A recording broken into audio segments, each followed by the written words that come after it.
సంగారెడ్డి జిల్లా తెల్లాపూర్ మున్సిపాలిటీ పరిధిలోని ఉస్మానగర్ ప్రాంతంలో స్వల్ప ఉద్రిక్తత నెలకొంది. లంచాలు తీసుకుంటూ బిల్డర్లు సహకరిస్తూ పేదవారి ఇళ్ల నిర్మాణాలను అన్యాయంగా కూల్చివేస్తున్నారనే ఆరోపణలతో తెల్లాపూర్ మున్సిపల్ కమిషనర్ అజయ్పై బాధితులు ఆగ్రహం వ్యక్తం చేశారు. కూల్చివేతలు కోర్టు స్టే ఆర్డర్ను ఉల్లంఘించి నిర్వహించారని బాధితులు ఆరోపించారు. స్టే ఉన్నప్పటికీ అధికారులు నిర్లక్ష్యంగా చర్యలు తీసుకోవడం తీవ్ర అన్యాయమని వారు పేర్కొన్నారు. కూల్చివేతల ప్రాంతంలోనే రోడ్డు మీద రాట్లు, ఇనుప వస్తువులు వేసి రాస్తారోకు దిగిన నిరసనకారులు ఏకపక్ష నిర్ణయాలతో పేదవారిపై దాడి జరుగుతోందని ఆగ్రహం వ్యక్తం చేస్తూ కమిషనర్ స్వయంగా అక్కడికి రావాలని డిమాండ్ చేశారు. ఈ సందర్భంగా కమిషనర్ డౌన్ అంటూ నినాదాలు చేశారు. సమాచారం అందుకున్న పోలీసులు అక్కడికి చేరుకుని నిరసనకారులతో చర్చలు జరిపి పరిస్థితిని శాంతింపజేశారు. అనంతరం తెల్లాపూర్ మున్సిపల్ కార్యాలయం ఎదుట కూడా బాధితులు బైఠాయించి నిరసన కొనసాగించారు.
నెంబర్ 30లో ఈరోజు రైతులు ఎంతోమంది ఈ రోడ్డుకు ఎకరాలుగా ల్యాండ్ ఇవ్వడం జరిగింది.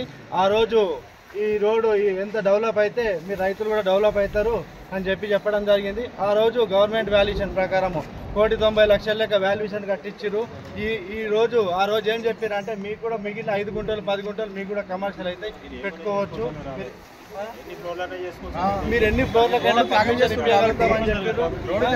అయినా కూడా ఏ ఇంటిమేషన్ ఎవరైతే యజమానులు ఉన్నారో వాళ్ళకి తెలవాలి, ఎందుకోసం డిస్మెంటల్ చేయవలసి వచ్చింది అనేది అది చేస్తూ ముందు నుంచే మీరు ఏదన్నా ఉంటే ఇట్లాంటిది ముందు కట్టనీయకుంటే వాళ్ళకి రైతులకి కొంచెమన్నా సంతోషపడతారు కదా, ఈ డబ్బులు వాళ్ళకి కొంచెం మిగులుతాయి కదా.